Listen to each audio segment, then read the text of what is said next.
কেনেধৰণৰ সিদ্ধান্ত গ্ৰহণ কৰা হৈছে? আৰু আজিৰ পৰা আচলতে আমি গোলাঘাটত সাংগঠনিক তৎপৰতা আৰম্ভ কৰিছোঁ আৰু গোলাঘাটত আজি আমি এটা কৰ্মী বাহিনী তৈয়াৰ কৰি লৈছোঁ। আগন্তুক পঞ্চায়ত নিৰ্বাচনত, আগন্তুক 2026 চনৰ বিধানসভা নিৰ্বাচনত গোলাঘাট জিলাৰ 5টা বিধানসভা সমষ্টিত আমি ৰাইজৰ দলে যাতে ইয়াত প্ৰতিদ্বন্দ্বিতা কৰিব পাৰোঁ, তাৰ কাৰণে ৰাজনৈতিক তৎপৰতা, সাংগঠনিক তৎপৰতা আজিৰ দিনটোৰ পৰা ষ্টাৰ্ট কৰিছোঁ আৰু এটা নিৰ্দিষ্ট সময়সীমা বান্ধি দিয়া হৈছে। আজি ডিষ্ট্ৰিক্ট কমিটিৰ কৰ্মী সভা আছিলে, গতিকে ডিষ্ট্ৰিক্ট কমিটিক, জিলা কমিটিক আমি নিৰ্দিষ্ট সময় বান্ধি দিছোঁ যে কিমান দিনৰ ভিতৰত আমাৰ সমষ্টি কমিটিবিলাক পূৰ্ণাংগ কৰিব লাগিব, কিমান দিনৰ ভিতৰত আমাৰ পঞ্চায়ত ভিত্তিক আঞ্চলিক কমিটিবিলাক সম্পূৰ্ণ কৰিব লাগিব আৰু কিমান দিনৰ ভিতৰত পঞ্চায়ত ইলেকশ্যনৰ কাৰণে প্ৰস্তুত হ'ব লাগিব, সেই সম্পৰ্কে আমি আলোচনা কৰিছোঁ। তাৰোপৰিও আমাৰ দলৰ যি নীতি আদৰ্শ, আমি কেনেকৈ আঞ্চলিকতাবাদ প্ৰতিষ্ঠা কৰিব পাৰিম, আমি কেনেকৈ অসমক এখন ভৱিষ্যতৰ আমাৰ সপোনৰ অসমখন কেনেকৈ দিব পাৰিম, সেই সম্পৰ্কীয় আমাৰ কৰ্মসূচী আৰু আমাৰ নীতি নিয়মবিলাকৰ বিষয়ে ডিটেইলছ আলোচনা আজি আমি কৰিছোঁ। মই আচলতে আজিৰ দিনটোৰ পৰা গোলাঘাটত আমাৰ সাংগঠনিক কাম কাজ আৰম্ভ হ'ল বুলি ঘোষণা কৰিছোঁ আৰু আগন্তুক সময়খিনিত আমি গোলাঘাটত আমাৰ সাংগঠনিক তৎপৰতা আগবঢ়াই লৈ যাবলৈ চেষ্টা কৰিম। আমি বিচাৰোঁ যে পঞ্চায়ত ইলেকশ্যনটোত আমাৰ বিৰোধী ঐক্যমঞ্চৰ সকলো দলে একেলগে খেলিব লাগে। আজি আমি কংগ্ৰেছক কোৱা শুনিছোঁ যে তেওঁলোকে অকলে খেলিব, সেই একেটা ভুলেই উপ নিৰ্বাচনত কৰিছিলে। সকলোৱে এটা কথা জনা দৰকাৰ যে উপ নিৰ্বাচন, পঞ্চায়ত ইলেকশ্যন, মিউনিচিপালিটি ইলেকশ্যন, এই ইলেকশ্যনবিলাকক আচলতে সাধাৰণতে শাসক দলবিলাক জয়ী হয়। শাসক দলবিলাকৰ কাৰণে সুবিধা বেছি থাকে।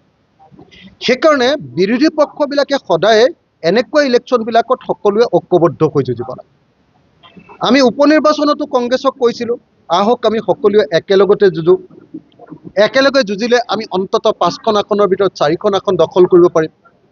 কংগ্ৰেছে ভাবিলে নহয়, তেওঁলোকে অকলে 5খন আসন দখল কৰিব পাৰিব, গতিকে বেলেগক আৰু সাংগঠনিক প্ৰসাৰতা কৰিবলৈ তেওঁলোকে দিব নোখোজিলে। অকলে খেলি লৈ দেখা গ'ল যে 5-0 আমি হাৰি গ'লোঁ আটাইকেইটাতে।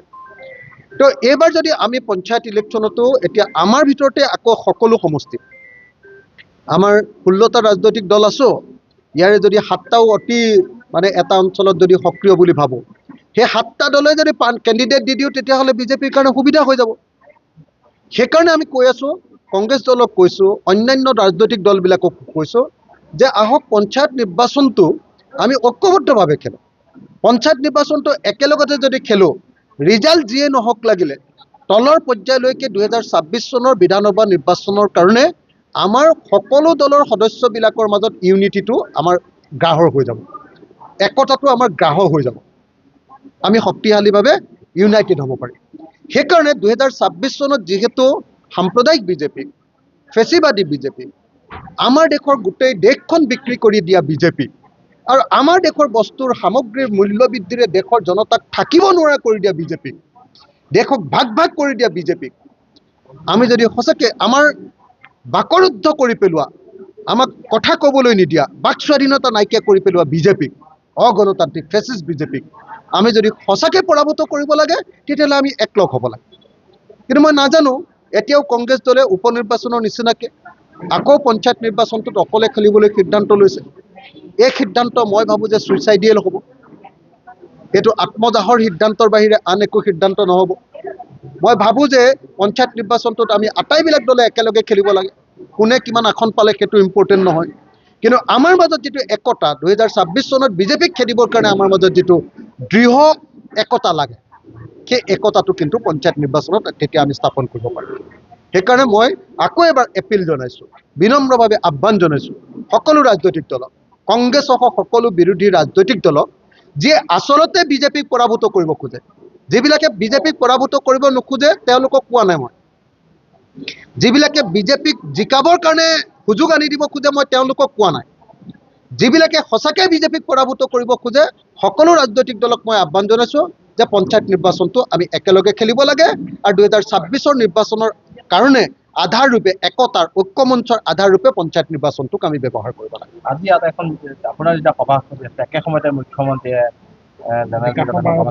বিকাশৰ দীপাৱলী সভা কথাটো হৈছে কি যি অৰুণোদয় আঁচনি আৰু হিতাধিকাৰী বৃত্তিৰ কথা ইতিমধ্যে উল্লেখ কৰিছে প্ৰতি বিধানসভা মই গোলাঘাটৰ পৰা অসমৰ মুখ্যমন্ত্ৰীক এটা বিশেষ কথা ক'ব খোজোঁ, সেইটো হ'ল অৰুণোদয় আঁচনি।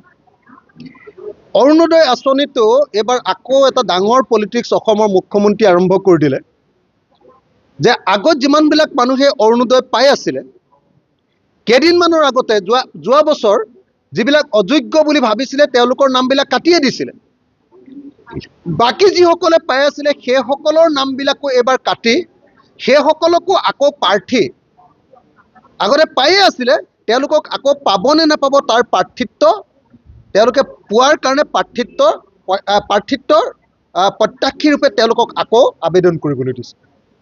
অৰ্থাৎ যিসকলে অৰুণোদয় পাই আছিলে পাই থকা মানুহবিলাকক আকৌ নাম কাটি তেওঁলোকক আকৌ আবেদন কৰিবলৈ কোৱা কথাটো অত্যন্ত বেয়া হৈছে। মইতো ভাবোঁ যে এইটো কৰাটো এটা নিৰ্বাচনী এটা তেওঁলোকৰ মানুহৰ মাজত মানে ব্লেকমেইলিং কৰি ভোট ল'বৰ কাৰণে পঞ্চায়ত নিৰ্বাচন আৰু ২৬ৰ নিৰ্বাচনত ভোট ল'বৰ কাৰণে কৰা এটা অত্যন্ত ২ নম্বৰী ব্লেকমেইলিং। এইটো বন্ধ কৰিব লাগে, যিসকলে পাই আছে পাবলৈ দিব লাগে। আৰু মুখ্যমন্ত্ৰীয়ে নিজেই কৈছিলে যে প্ৰত্যেকজন মানুহক যাৰ ৰেচন কাৰ্ড আছে সকলোকে আমি অৰুণোদয় দিম। মুখ্যমন্ত্ৰীৰ কথা আছিলে এইটো, মুখ্যমন্ত্ৰীয়ে সকলো ৰাইজক প্ৰতিশ্ৰুতি দিছিলে। MP ইলেকশ্যনৰ তেওঁৰ আটাইতকৈ ডাঙৰ প্ৰতিশ্ৰুতিটো আছিলে যে আমি ৰেচন কাৰ্ড থকা প্ৰত্যেকটো পৰিয়ালক অৰুণোদয় দিম। এতিয়া ৰেচন কাৰ্ড থকা প্ৰত্যেকটো পৰিয়ালক অৰুণোদয় দিয়াৰ পৰিৱৰ্তে প্ৰত্যেকটো সমষ্টিত ১০-১২ হাজাৰ অৰুণোদয়ৰ সংখ্যা বঢ়াব বুলি কৈছে।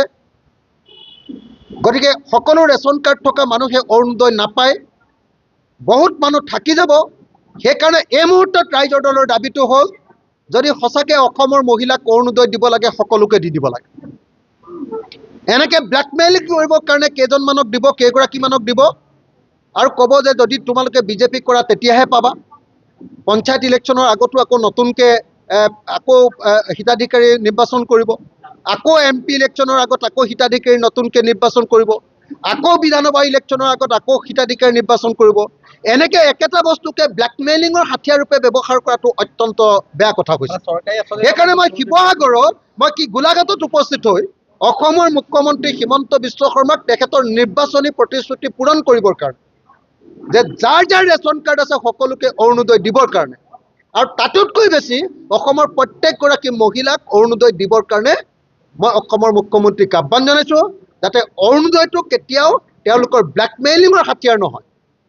বিজেপি কৰিলেহে অৰুণোদয় পাব, এই পলিটিক্সটো যাতে কৰিব নোৱাৰে তাৰ কাৰণে মই মুখ্যমন্ত্ৰীক আহ্বান জনাইছোঁ যে সকলো অসমৰ সকলো মহিলাকে যাৰ ঘৰত চাকৰি নাই সকলো মহিলাকে, আনকি চাকৰি থাকিলেও যদি মহিলাগৰাকীৰ অৱস্থাটো বেছি ভাল চাকৰি নহয়, পৰিয়ালটো চলিবৰ কাৰণে মহিলাগৰাকীক সবল কৰাটোৱে যদি উদ্দেশ্য হয়, সকলো মহিলাকে, যদি মহিলাগৰাকীৰ চাকৰি নাই সকলোকে তেতিয়াহ'লে অৰুণোদয় দি দিয়ক। নহ'লে অন্ততঃ তেওঁৰ প্ৰতিশ্ৰুতি অনুসৰি ৰেচন কাৰ্ড থকা সকলোকে দি দিয়ক। এতিয়া আগতে থকা মানুহবিলাকৰ নামটো কাটি দিছে, আকৌ তেওঁলোকক আবেদন কৰিবলৈ দিছে, আকৌ কৈছে যে ১০,০০০ মান আকৌ নতুনকৈ বঢ়াই দিম। এইটো কৰি ব্লেকমেইলিং কৰি থাকি অসমৰ মহিলাসকলক ভোট দিয়াৰ হাথিয়াৰত পৰিণত কৰিব বিচৰাটো এটা দুৰ্ভাগ্যজনক ঘটনা। মই অসমৰ মুখ্যমন্ত্ৰীক এনেকুৱা ২ নম্বৰী পলিটিক্স নকৰিবৰ কাৰণে আহ্বান জনাইছোঁ আৰু যদি দিয়ে সকলোকে অৰুণোদয় দিবৰ কাৰণে মই আহ্বান জনাইছোঁ আৰু নহ'লে অন্ততঃ ৰেচন কাৰ্ড থকা সকলো পৰিয়ালকে অৰুণোদয় দিয়াৰ ব্যৱস্থা গ্ৰহণ কৰিবৰ কাৰণে দাবী উত্থাপন কৰিছোঁ।